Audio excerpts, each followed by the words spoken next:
कृष्ण वंदे जगद्गुरुम्। 9वां अध्याय का 21वां और 22वां श्लोक। 9वां अध्याय का 21वां श्लोक।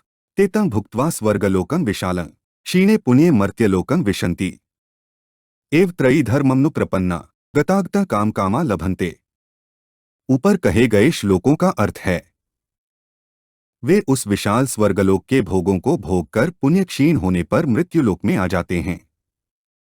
इस प्रकार तीनों वेदों में कहे हुए सकाम धर्म का आश्रय लिए हुए भोगों की कामना करने वाले मनुष्य आवागमन को प्राप्त होते हैं। तेतं भुक्त्वा स्वर्गलोकं काम कामा लभन्ते का अर्थ है, स्वर्गलोक भी विशाल यानी कि विस्तृत है, वहां की आयु भी विशाल यानी कि लंबी है, और वहां की भोग सामग्री भी विशाल यानी कि बहुत है। इसलिए इंद्रलोक को विशाल कहा गया है। स्वर्ग की प्राप्ति चाहने वाले न तो भगवान का आश्रय लेते हैं और न भगवत प्राप्ति के किसी साधन का ही आश्रय लेते हैं। वे तो केवल तीनों वेदों में कहे हुए सकाम धर्मों यानी कि अनुष्ठानों का ही आश्रय लेते हैं। इसलिए उनको त्रयी धर्म के शरण बताया गया है। गतागतम का अर्थ है जाना और आना। सकाम अनुष्ठान करने वाले स्वर्ग के प्रापक जिन पुण्यों के फलस्वरूप स्वर्ग में जाते हैं, उन पुण्यों के समाप्त होने पर वे पुनः मृत्युलोक में लौट आते हैं। इस प्रकार उनका घटीयंत्र की तरह बार बार सकाम शुभ कर्म करके स्वर्ग में जाने और फिर लौटकर मृत्युलोक में आने का चक्कर चलता ही रहता है। इस चक्कर से वे कभी छूट नहीं पाते। अगर पूर्व श्लोक में आए पूत पापाह पद से जिनके संपूर्ण पाप नष्ट हो गए हैं और यहाँ आए क्षीणे पुण्य पदों से जिनके संपूर्ण पुण्य क्षीण हो गए हैं, ऐसा अर्थ लिया जाए तो उनको पाप पुण्य दोनों क्षीण होने से मुक्त हो जाना चाहिए, परंतु वे मुक्त नहीं होते, प्रत्युत आवागमन को प्राप्त होते हैं।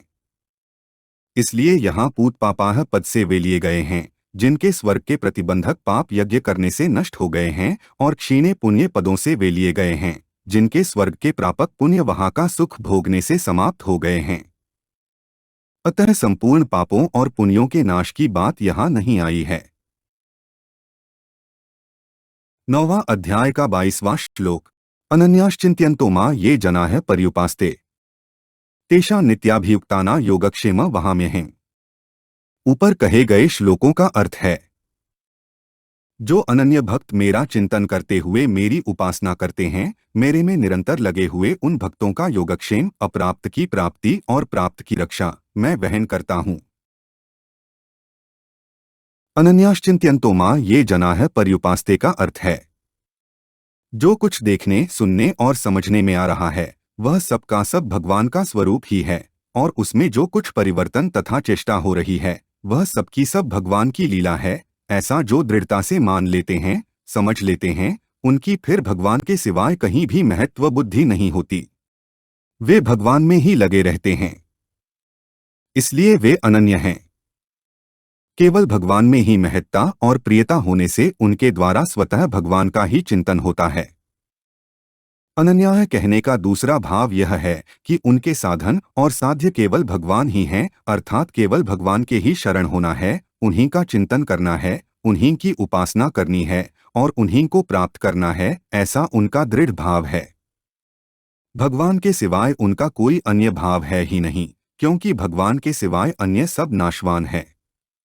अतः उनके मन में भगवान के सिवाय अन्य कोई इच्छा नहीं है, अपने जीवन निर्वाह की भी इच्छा नहीं है। इसलिए वे अनन्य हैं। वे खाना पीना, चलना फिरना, बातचीत करना, व्यवहार करना आदि जो कुछ भी काम करते हैं वह सब भगवान की ही उपासना है, क्योंकि वे सब काम भगवान की प्रसन्नता के लिए ही करते हैं। तेषां नित्याभियुक्तानां का अर्थ है, जो अनन्य होकर भगवान का ही चिंतन करते हैं और भगवान की प्रसन्नता के लिए ही सब काम करते हैं, उन्हीं के लिए यहाँ नित्याभियुक्तानां पद आया है। इसको दूसरे शब्दों में इस प्रकार समझें कि वे संसार से विमुख हो गए, यह उनकी अनन्यता है। वे केवल भगवान के सम्मुख हो गए, यह उनका चिंतन है, और सक्रिय सभी अवस्थाओं में भगवत सेवापरायण हो गए, यह उनकी उपासना है। ये तीनों बातें जिनमें हो जाती हैं वे ही नित्याभियुक्त हैं।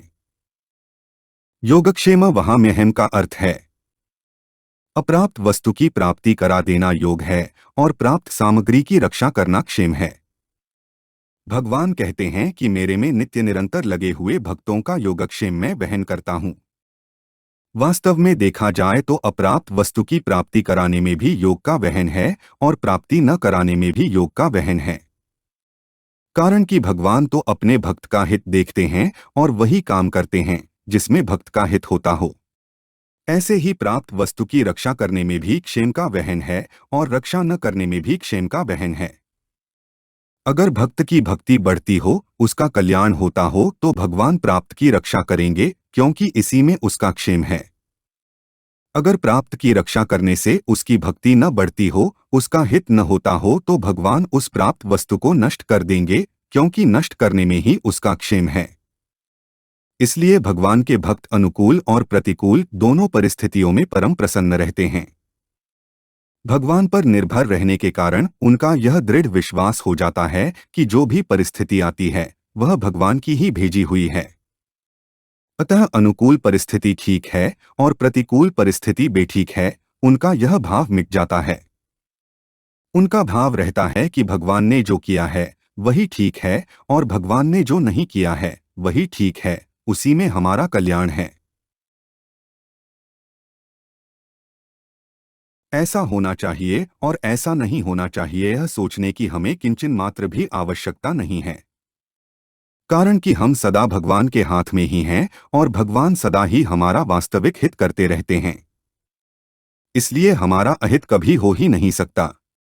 तात्पर्य है कि भक्त का मनचाहा हो जाए तो उसमें भी कल्याण है और मनचाहा न हो तो उसमें भी कल्याण है। भक्त का चाहा और न चाहा कोई मूल्य नहीं रखता, मूल्य तो भगवान के विधान का है। इसलिए अगर कोई अनुकूलता में प्रसन्न और प्रतिकूलता में खिन्न होता है तो वह भगवान का दास नहीं है, प्रत्युत अपने मन का दास है। वास्तव में तो योग नाम भगवान के साथ संबंध का है और क्षेम नाम जीव के कल्याण का है। इस दृष्टि से भगवान भक्त के संबंध को अपने साथ दृढ़ करते हैं, यह तो भक्त का योग हुआ, और भक्त के कल्याण की चेष्टा करते हैं, यह भक्त का क्षेम हुआ। इसी बात को लेकर दूसरे अध्याय के 45वें श्लोक में भगवान ने अर्जुन के लिए आज्ञा दी कि तू निर्योगक्षेम हो जा, अर्थात तू योग और क्षेम संबंधी किसी प्रकार की चिंता मत कर। वहाँ महम का तात्पर्य है कि जैसे छोटे बच्चे के लिए माँ किसी वस्तु की आवश्यकता समझती है तो बड़ी प्रसन्नता और उत्साह के साथ स्वयं वह वस्तु लाकर देती है, ऐसे ही मेरे में निरंतर लगे हुए भक्तों के लिए मैं किसी वस्तु की आवश्यकता समझता हूँ तो वह वस्तु मैं स्वयं ढोकर लाता हूँ, अर्थात भक्तों के सब काम मैं स्वयं करता हूँ। हमारे चैनल को सब्सक्राइब करें।